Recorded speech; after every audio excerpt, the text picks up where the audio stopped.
In this video, I'm going to share something a little bit different. I'm going to go a little bit personal on the chapters of my life and share some of my experience with the idea that the challenges and trials and tribulations that I've had, that we've all gone through, we all have stuff in our lives, might be able to help you overcome some of your obstacles, looking at them from a new perspective. My name is Trent, and I'm a grateful recovering alcoholic.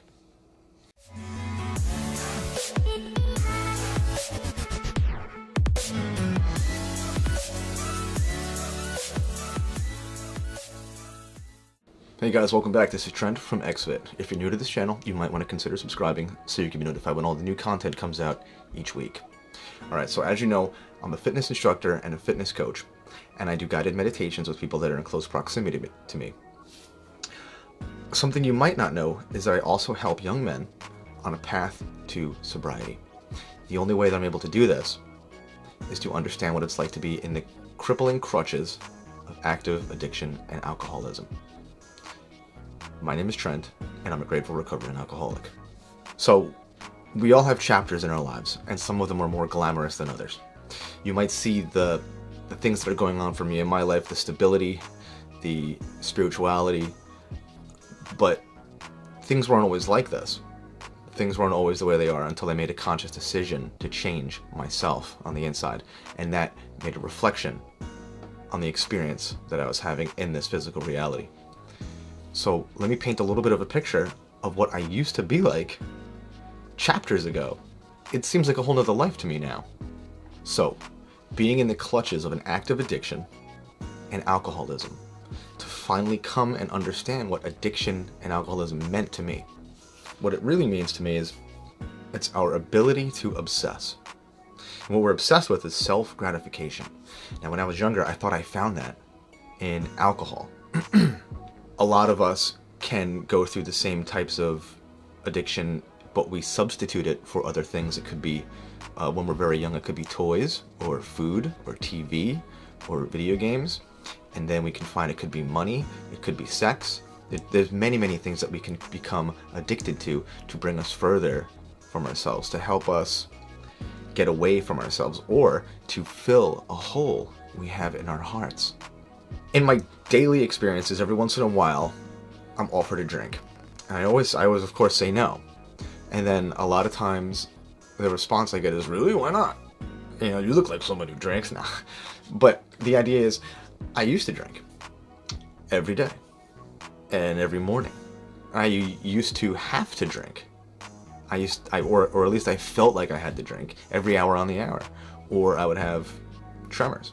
I was going through the phases of a long-term alcoholic, and at that point I was 19 and 20 years old.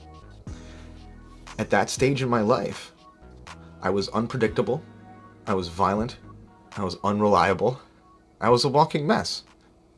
The most important thing for me at that time was drinking, and the only thing I really thought about was getting another drink. It's like I drank to live, and I lived to drink. The life that I created for myself back then was terribly small. I wasn't allowed to go anywhere. I was constantly getting in trouble. I was constantly getting arrested. I was constantly finding myself on the wrong side of the law. And I wasn't able to make the connection that it had anything to do with my drinking. You see, the idea of alcoholism, that it's so cunning and insidious and baffling, is that I would defend my drinking even though it was destroying my life. I wasn't able to see that that's what the issue was. I wasn't able to see that drinking was making my life unmanageable. I thought all the other circumstances were making my life unmanageable, but drinking's not hurting anyone. And this is what I would tell myself. I'm not hurting anyone but myself, eventually, is what I grew to spew out. Those stages in my life, my thinking was so askewed. It was so ass backwards. Positive things for me were negative, and negative things for me were positive. Let me put it to you like this. The idea of going to a family dinner and being with loved ones and family and surrounding yourself with conversation and love, to me, seemed like a negative thing. it just sounded like shit. I didn't want to do that. And what was positive to me was mainlining Black House rum, going to the gas station and pissing on the pump. Okay, there's this totally backwards, my thinking of what I thought was fun and what I thought was exciting and what I thought made me feel good. So I went on this path for years and years and years. I could not stop drinking. I proved it to myself over and over again that I didn't have any control over it, or so I thought. I even put it to the test. I'll paint this one picture. So I'm working construction with my older brother, and I used to ride with him in his truck. And in the back of his pickup truck, he had these bottles of Peroni beer, and I noticed them rolling around in the back of his truck for weeks and weeks. And seasons changed, and we would clear the stuff out of the truck, but the bottles of beer always like stayed in there, and they were frozen over and then boiled and then frozen over again, and they were just the labels were all worn off, and they were old and they were nasty, and it's like they were garbage, right? But I always knew they were there. One day, when my drinking was really, at its high, I got to a stage where I thought, well, I'm not going to drink today. This is what I was telling myself. I'm not going to drink today. We got off work, and my older brother, who's not an alcoholic, he just drinks regularly. I'm not going to know really what that's like. And he has a 6-pack of Heineken. Okay? And a friend of ours is also doing construction, working on a job, which is right across the street, which was really neat. So after work, we were shooting the shit outside of the job there by the dumpster, and we cracked open our beers, and I'm looking at it and I'm like, okay. I said I wasn't going to have any beer, but this is a gift. He's offering me a beer, so I'll have one, right? And then we each drank our beer, and it was a 6-pack, so we each had 2 beers. That was it. We're just going to have 2 beers and then leave. After the first sip, the only thing I could think about was that next beer, was the other beer. Thinking, oh, maybe he's not going to finish his and I'll be able to get 3. Just this berserko thinking. And, the conversation was going, and I wasn't a part of it. I was just distant. I was just staring off and thinking about beer. It's the only thing that was occupying my mind. So we drink our 2 beers, and they walk around the back of the job site to go take a leak or whatever, and I'm standing there by the truck. And I'm thinking, what am I going to do? That's only 2 beers. The whole idea of me not drinking was just completely out the window. But I knew there were those bottles of Peroni that were floating around back there.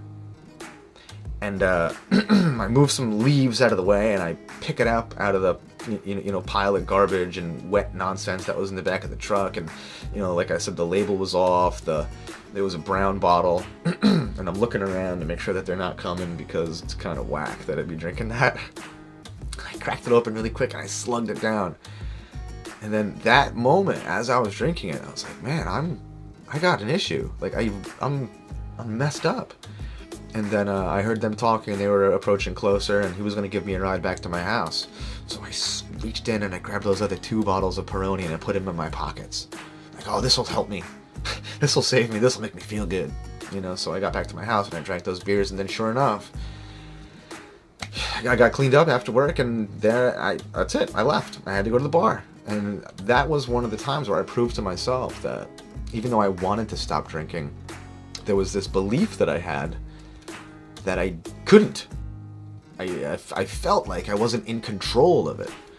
And we learn, in AA that we have a disease, and once we have that first drink, nothing else matters. It's like there's a chemical imbalance in our brain, or a missing link in our liver. Like once the alcohol touches it, like all bets are off. Nothing matters anymore. My relationships, or my job, or my money, or anything that I held important, I was just detached, and it was the only thing that really mattered was beer, and then the next drink.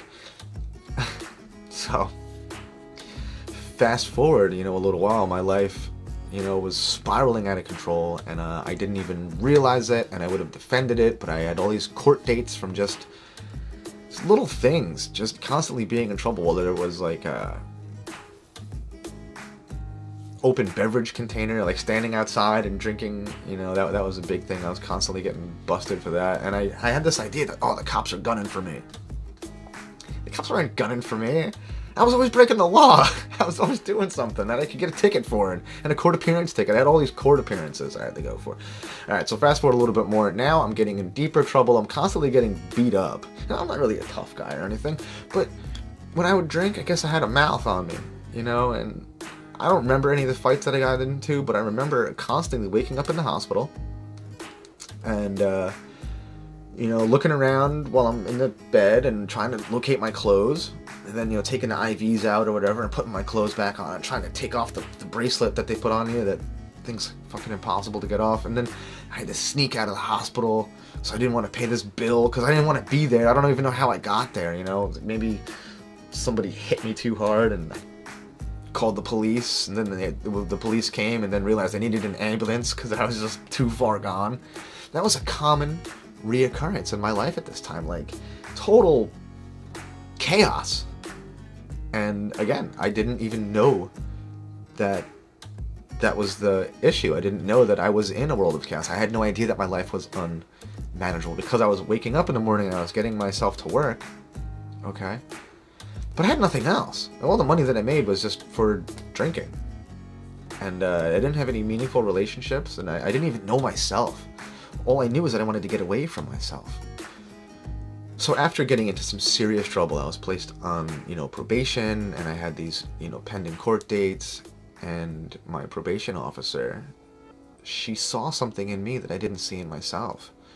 She saw that I had a problem. She saw that I had an issue. She had faith that I wasn't some garbage kid to be thrown away, some lost cause, even though that's what it looked like to me, and that's what it looked like, I'm assuming, to other people around me. That's just Trent, there he is passed out in a puddle, or, there he is living under a bridge, there he is homeless again. But my probation officer, she saved me because she saw that I had potential and that I was sick. I had an issue. I had something. And then if I was able to take the alcohol out of my life, then I would grow and I would become something more. I would become more of myself, which I was totally not able to make that connection. So as circumstances changed and the chapters in our lives change, we're going to fast forward a little bit more. So now it's, probation and then to rehab, right? Then outside of rehab, then living in a sober house and doing all the appropriate things to get my life in order. When we're on probation, before that we think that we're the most important people in our life, right? When we're on probation and someone else is in control of our future and of our freedom, the most important person in our life, it kinda is our PO. That's what I think. That's how I felt. And I was able to really act on that mindset and help me to do the next best thing, whatever that was. So I would do whatever I was told. I would get into a sober house. I would go to AA meetings. And I found a sponsor. And I read literature. And I did the steps. And I'm gaining my life back. I'm gaining the things that I thought I had lost. Again, so life happens. Even though I was sober, or even though we get sober, sometimes things happen in our lives that we don't prefer. So living in a sober house in this area here in New York where the AA community was flourishing. There were sober houses all over the place. I was bouncing around from back and forth from sober house to sober house. The one that I lived in was on the market, and then it got sold, and then I had to move somewhere else, and issues happened. I had to move somewhere else. I maintained my sobriety, and I kept my sponsor, and I kept going to meetings. And I remember a scenario that was really, really interesting. Looking back in retrospect, the idea of what we hold to be valuable, or the idea on our stance in life, can be completely different depending on the perspective that we are looking at it through. So check this out. At this point, I've acquired some stuff. I lived in a sober house, and I had my own little room, and I had a king-size bed that I got on a yard sale or something. And I had little dressers, and I had a lamp, and I had garbage bags full of clothes. I had stuff. I acquired things. A lot of guys that came into the sober houses then, we would come in and we were emotionally drained We were spiritually drained. We were financially drained. We had nothing. Barely the clothes on our backs when we came in, and that was it. But me, I'm sober, 8 months, and I got a bunch of stuff, right? So I'm walking down the street to move my stuff to another sober house, which is in the same neighborhood, and I'm carrying this huge mattress. I didn't have a vehicle back then. I couldn't get my shit together enough to drive. So I'm walking down the street with this gigantic mattress, and this other guy who I've seen in the meetings, he's approaching me from the other direction, and he's like, damn, look at the size of that mattress. And I'm like, yeah. And he's like, hey, moving up. And he's like, you got it made. You got it made. And I'm thinking, like, I do have it made. Like, things are really good for me. Man, things weren't good for me. Shit sucked, man. I'm walking down the street holding a dirty mattress that I got. And I thought, it's crazy to think about how when we're doing good and when we're doing bad, and it's just putting things into perspective. So it's like, was that really good? I didn't have a family. I didn't have anybody. Like, I was alienated from my family. I didn't have any friends. I just went to meetings and I acquired a bunch of stuff. But to this guy, he didn't have that. He was sleeping on a little twin mattress, right? So that was how we gauged our progress, our prosperity. It's the size of the things, or the amount of things that we had, that we acquired. And I had this huge mattress, and I'm walking into my new sober house. So anyway, fast forward a little bit later. One of those times, walking down that same street, there was a different sober house that I used to live in, and at this point it was a condemned building. Okay, and I would walk past this condemned building to get to an AA meeting most days out of the week, and I would see myself in the reflection of the broken windows on the front porch, and I would look at myself and go, wow, what a fucking loser. My clothes I got from Goodwill, and I was dirty, and I was just sad, and I was depressed, and I wasn't drinking, but I think there was a part of me, there was a depression part of me, like I was meant for more, I should be further along, and there was this guilt that came in with it, and that reflection came back to me, and that's what I saw. I saw this like sloppy kid who wasn't moving forward, and I went through some stuff with the idea that, do we really get better? Like, if I really, if I stop drinking, is my life really going to get better? And I wasn't sure, and that played a crucial, pivotal exchange in my experience, to have that notion and then stick with it and stay sober and really put myself out there and want to make a change from the inside and want it to be better. I want my life to get better consciously, and consciously work towards it and put what I've learned into action. Okay? So, getting my first year sober, moving out of a sober house, coming up on 2 years sober, I meet a girl, and then, coming up on 3 years sober, we fall in love, and then I've had a job, and I'm able to stick with it, and I'm holding the job, and I'm making good money, and I'm learning a trade, and things are really looking up, and my life is becoming more and more structured. I'm paying taxes, I bought a vehicle, my rent is always paid, I have my own phone, all these productive things that capable members of society contribute to. I was able to acquire those, and we started a family, and then we got together, and we had a son, and now I'm 6 or 7 years sober, and things are looking good and looking great. And at this point, I bought a new truck. This is 2010, and I bought a Silverado, and I'm driving through my old neighborhood where I used to live with my son in the back, and I have all these things. I'm making a lot of money, I'm getting my bills paid, I'm moving forward with my life, I'm learning a lot, doing a lot, and at this point, I'm sponsoring young men to live a healthy lifestyle in a path of sobriety, like I learned to do. And I drive through the neighborhood, and I see in the window of this brand new house it was once the condemned building, which was bought and then repaired and built up. And I see my reflection in the window of this house while I'm driving this brand new truck that I drove off the lot.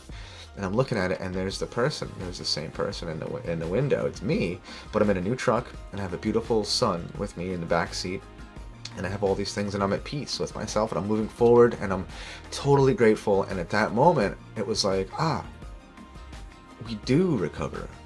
We do get better if we just act on it and really believe that when we're walking in a path of self-destruction, we need to be honest with ourselves and identify what the consequences for our actions are. Now, for me, in AA, there's 12 steps. And the 12th step is, after having a spiritual awakening, conveying your love and light with other alcoholics in and out of the rooms, and helping other alcoholics to achieve sobriety. Now, a spiritual awakening, this was something that I felt doesn't necessarily happen after we work the steps. I felt a spiritual awakening was something we have in the very beginning. And what I mean was, the spiritual awakening for me, or one of the spiritual awakenings rather, was when we were able to make the connection that alcohol is ruining our lives, that our lives become unmanageable. So it was only when I was able to really understand that, and then put the drink down and move forward with my life and become the person that I was truly meant to be, is when I was able to really move forward. So that for me was one of the spiritual awakenings. So fast forward now I have, I've acquired 13 years of sobriety without a drink or a drug, and I've sponsored many, many, many young men, and I help people with, fitness, nutrition, like I said before, and also a life coach to help people come to an understanding of making decisions about their lives and circumstances by viewing them through different perspectives. I help people with guided meditation in order to enhance their spiritual awareness and reality, and become, totally aware that our physical body and our brain is really just a receiver for our consciousness, for our thoughts, and we have to be healthy if we're going to have a positive reflection. The idea there is that, maybe you've heard this, your reality is a reflection of you. And it's like, if you picture, looking into a mirror, you're not really in there. You're not really in the mirror. And if you want to change the picture, like put on a smile or a hat or a different shirt, or change it, you don't change the picture in the mirror. You change yourself first. And the universe and the reality that you're experiencing reacts in kind and corresponds to the exact nature of your song. And what I mean by that is that goes with your thoughts, your internal monologue, by believing that you are destined for greatness. You are already successful if you take action, and understand that walking in a path of self-destruction is not going to bring you to your goals, even though it might feel like it feels good. Okay, so people ask me a lot, why did you drink? And the short answer is because I thought it made me feel good. That's it. That's the only reason. Coming to understand later, we drink and we do drugs and we engage in this addictive behavior because we're trying to fill a hole in our hearts. Okay, that's why a lot of people, when they get sober, they move into a sober house, and the first thing that happens is they need a girlfriend or a boyfriend. They want to feel love because we didn't love ourselves. We were filling ourselves with external forces, So the hole in our hearts, we think, is in the shape of whatever it is that we're filling it with, whether it's food or TV or sex or money or alcohol or drugs or whatever it is. But the truth is, we find once we come into AA, the hole in our hearts is not in the shape of a bottle. It's in the shape of our higher power, our higher self, or our higher mind. Okay? Now, still more time and distance from drugs and alcohol, you will find and understand that your higher self, okay, is you. It's you. You are a small, tiny reflection of what you truly are. Your body, your mind, your name, and your job, and your memories, and the things that you do each day isn't really you. It's a small, focused fraction of you. Your higher self is actually you. So, the hole in your heart, okay, that we fill with external forces like alcohol and drugs or TV is in the shape of you. It's you. So by looking inside yourself and coming to understand that it's all you and you have the power and you are absolutely in control. Remember before when I said that, I was drinking that Peroni out of the back of the truck and I felt like I didn't have a choice. I felt like I didn't have a choice. But I did have a choice. No one put a gun to my head and said that I was going to get blown away if I didn't take that drink. I chose to, my own self chose to do that because I thought it was going to make me feel good. Okay? So, I guess, what I'd like to convey in this, video, if you could take anything away from my experience and, the ideas that I presented in this video is that we all have many, many chapters of our lives, and some of them are more graceful than others. Okay? Sometimes things happen to us that we don't prefer, and sometimes they're things that we do prefer. But defining those things is ultimately how we are going to feel about them, and that in turn will give us our experience of them. So, looking at situations, okay, from a different perspective that perhaps does serve you might help in your journey through this, life. And if you find yourself in a negative belief where you're powerless, you need to really look inside yourself and come to the understanding that you are absolutely connected to everything and anything, and that you are powerful. You're not a victim. Everything that we experience in reality is happening through you, not to you.